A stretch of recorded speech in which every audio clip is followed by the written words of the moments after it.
मिलने लगे तो कितना ज्यादा रोजगार होगा, कितने लोगों को पैसा मिलेगा, और तब वो बिहार के बाहर जाकर अगर अपोलो में, मैक्स में, दुबई के अस्पताल में नर्सिंग का काम कर रहे हैं, उससे पैसा भी आएगा, लोगों की इज्जत भी होगी और हम लोग की तरक्की भी होगी। तो जन सुराज की जो सोच है, पूरी ताकत बिहार को अगले 10 साल में ज्ञान की भूमि के तौर पर प्रस्थापित करना है। हम लोग ब्लू कॉलर जॉब नहीं चाहते हैं, हम लोग व्हाइट कॉलर जॉब चाहते हैं। ब्लू कॉलर जॉब मैन्युफैक्चरिंग का जॉब है। सीमेंट के कंपनी में आप मजदूर बन गए, बिजली के कंपनी में मजदूर बन गए, वो नहीं चाहिए। जो इन्फोसिस में काम कर रहा है, जो टीसीएस में सॉफ्टवेयर का काम कर रहा है, वो व्हाइट कॉलर जॉब है। तो सबसे ज्यादा दुनिया भर में जो जॉब की अपॉर्चुनिटी है वो व्हाइट कॉलर जॉब में है। एक कंपनी टीसीएस 6 लाख लोगों को एम्प्लॉयमेंट उसने दिया हुआ है। 6 लाख लोग काम करते हैं टीसीएस में। कोई सीमेंट की फैक्ट्री, स्टील की फैक्ट्री 6 लाख लोगों को नौकरी नहीं दे सकती है।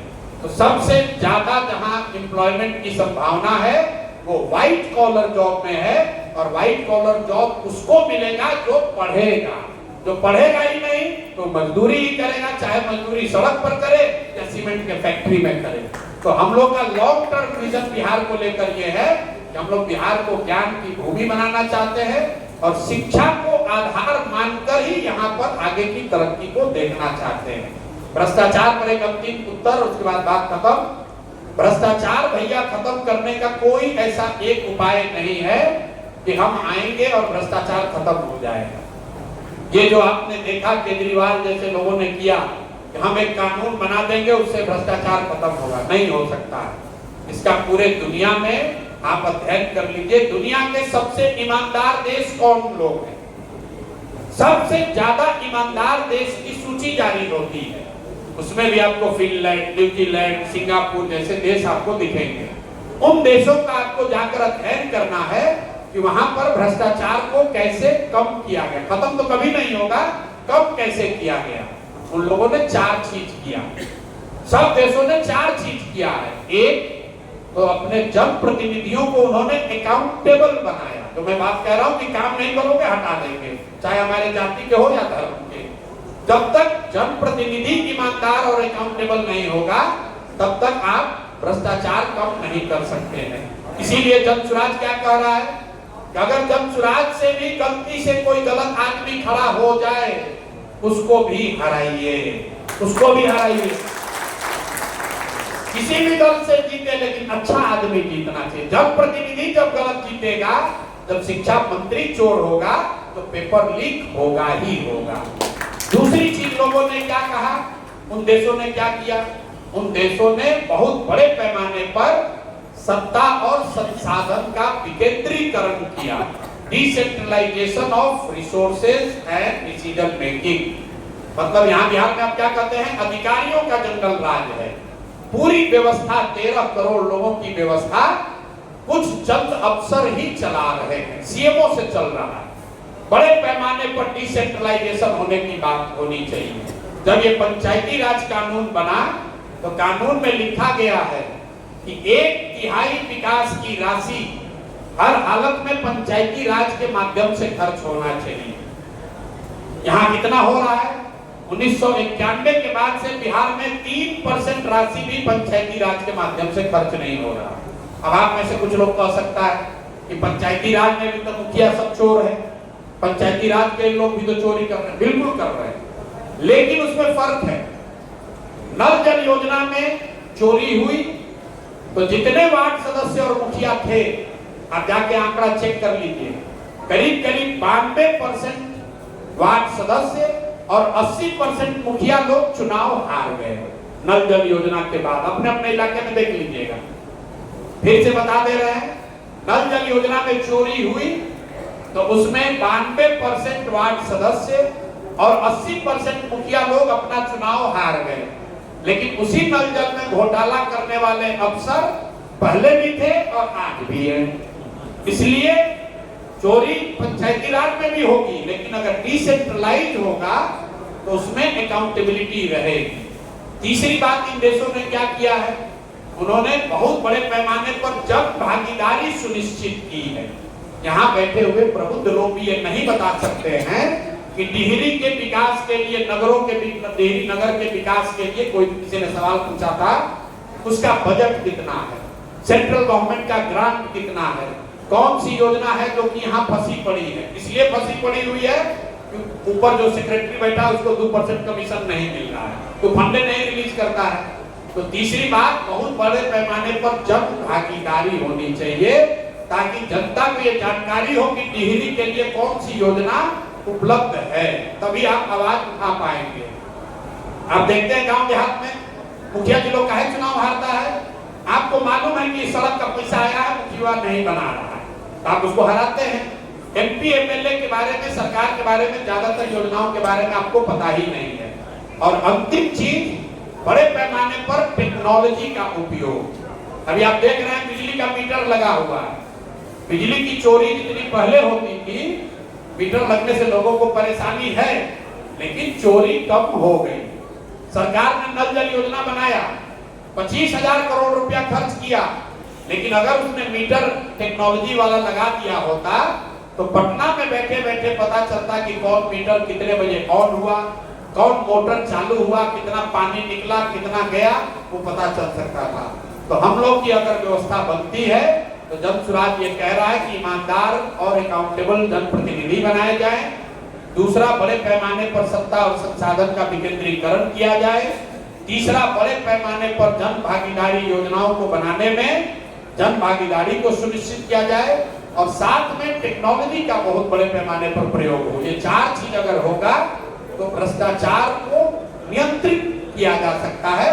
खत्म करने का दावा मैं नहीं कर सकता हूँ, ना दुनिया में कहीं हुआ है ना यहाँ होगा, लेकिन इसको नियंत्रित जरूर कर दिया जाएगा।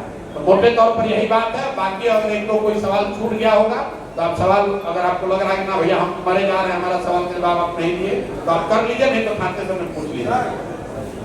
दारू चालू करने की बात, बिल्कुल दारू चालू करने की बात इसलिए करते हैं कि शराबबंदी जो है, पहली बात तो कि बिहार में शराबबंदी है ही नहीं।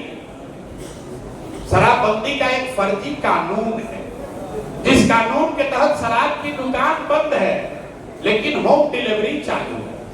तो भाई अगर शराबबंदी का एक पैसा फायदा भी है तो फायदा तो तब न होगा जब शराब बंद होगा।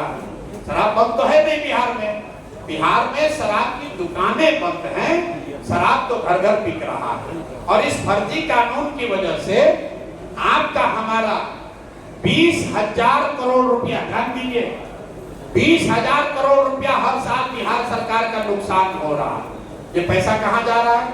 ये पैसा जा रहा है भ्रष्ट नेताओं के पास, अफसरों के पास।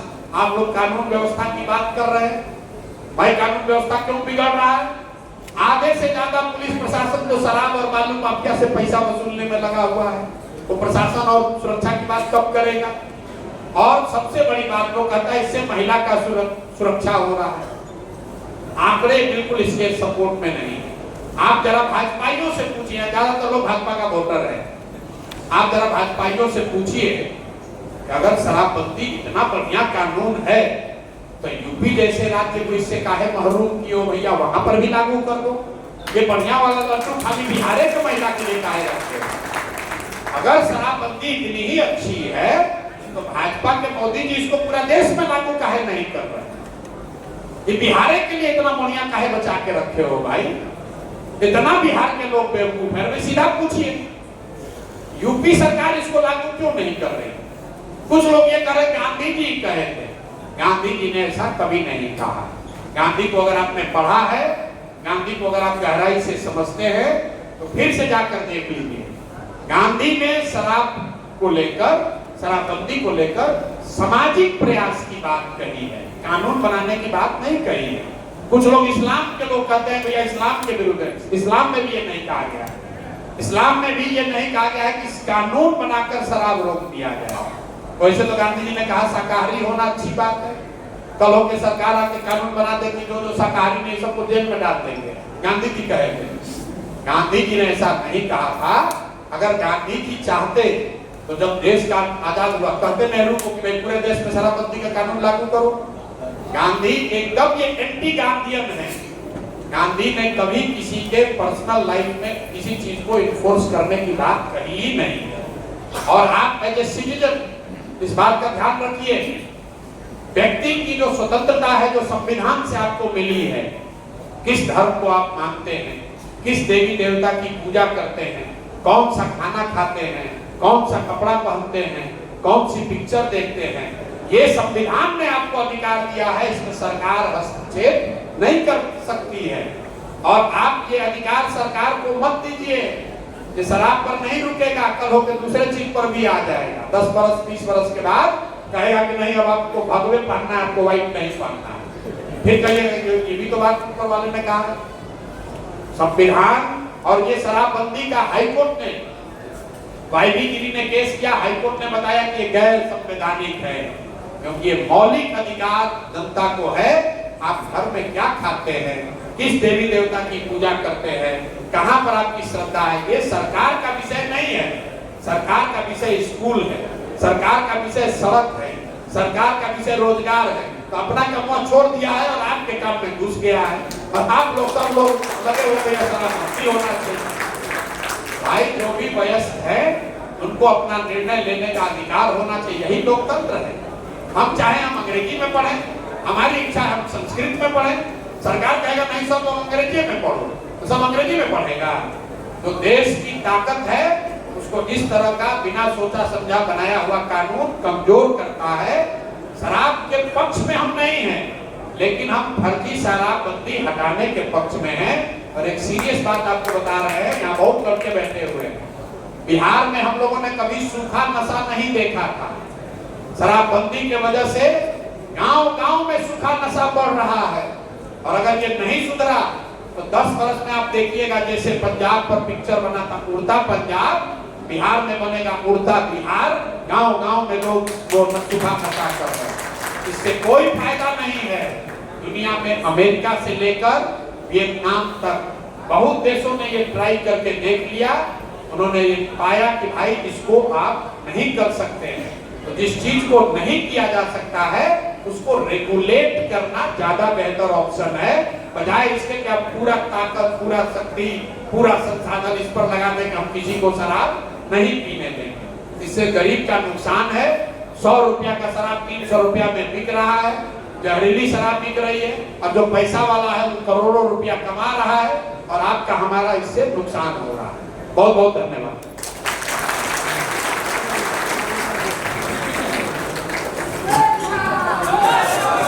आप लोगों से आग्रह है